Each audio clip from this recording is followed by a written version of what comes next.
Daniel wasn't supposed to be there that night. He told me he'd be out of town until Sunday, and I clung to that timeline like it gave me permission to stall, to pretend I still had space to figure things out. Space to convince myself that what I was doing wasn't wrong. But that illusion dissolved the moment the door clicked open. I heard it before I saw him, the quiet shift of the latch, the slow, steady steps on the hardwood. My heart slammed to a halt. For a second, I hoped it was a neighbor. Maybe I was imagining things. But then I turned around. There he stood. Daniel filled the doorway, travel bag still slung across one shoulder. His face unreadable. His dark eyes moved from me to Ethan, who sat beside me on the couch, his shirt crumpled in a heap on the floor. The truth hung thick in the air, sweat, perfume, and betrayal clinging to every breath. Ethan shot up instantly, fumbling for his clothes, muttering words that never reached coherence. But Daniel didn't look at him. Not even a flicker of attention. His eyes were locked on mine. And in that moment, I wished he would yell. Break something. Curse. Anything but that stillness. Because silence hurt more than rage ever could. I tried to speak, but my voice cracked under its own weight. Daniel! He raised a hand, stopping me before I could continue. He let the bag slide from his shoulder and placed it carefully on the floor. Every movement measured, every breath slow and deliberate, as if he were holding himself together piece by piece. Ethan stood frozen, unsure whether to flee or apologize again. I should go, he mumbled. Still, Daniel didn't acknowledge him.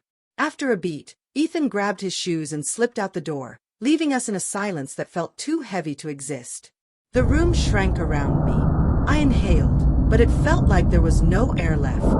Like no words I could say would make a dent in what I had just done. Daniel didn't move. He stood there, eyes fixed on me, wearing an expression I couldn't decode. He had every right to be furious. But instead, he just looked tired. I came home early, he said at last. His voice was even, almost too calm, a steadiness that twisted in my stomach. Thought I'd surprise you. I swallowed hard. Daniel, He gave a soft laugh, but it carried no amusement. Strange, isn't it? He said, his voice far away. I always imagined if something like this happened, I'd explode. Scream. Demand answers. He shook his head slowly. But I don't feel any of that. That quiet composure shook me more than anger ever could. His tone didn't rise. He didn't cry. He just looked defeated. And that was when the weight of what I'd done truly landed.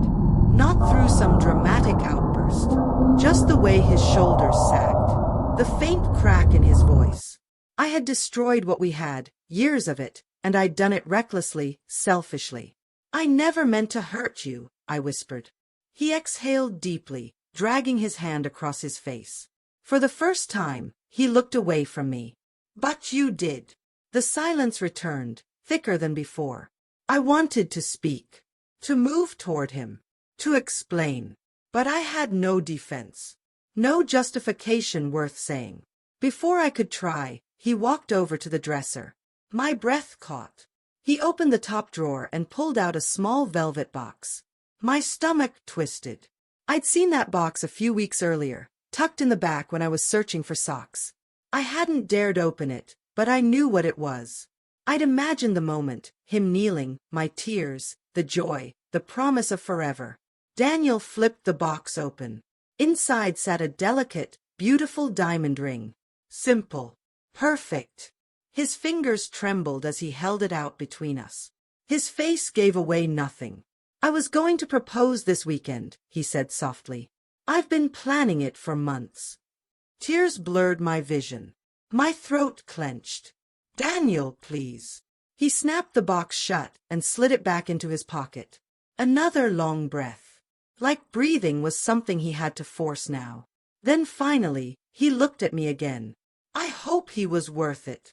Barely above a whisper. Then he turned and walked out the door. He never came back. And that, more than anything, shattered me.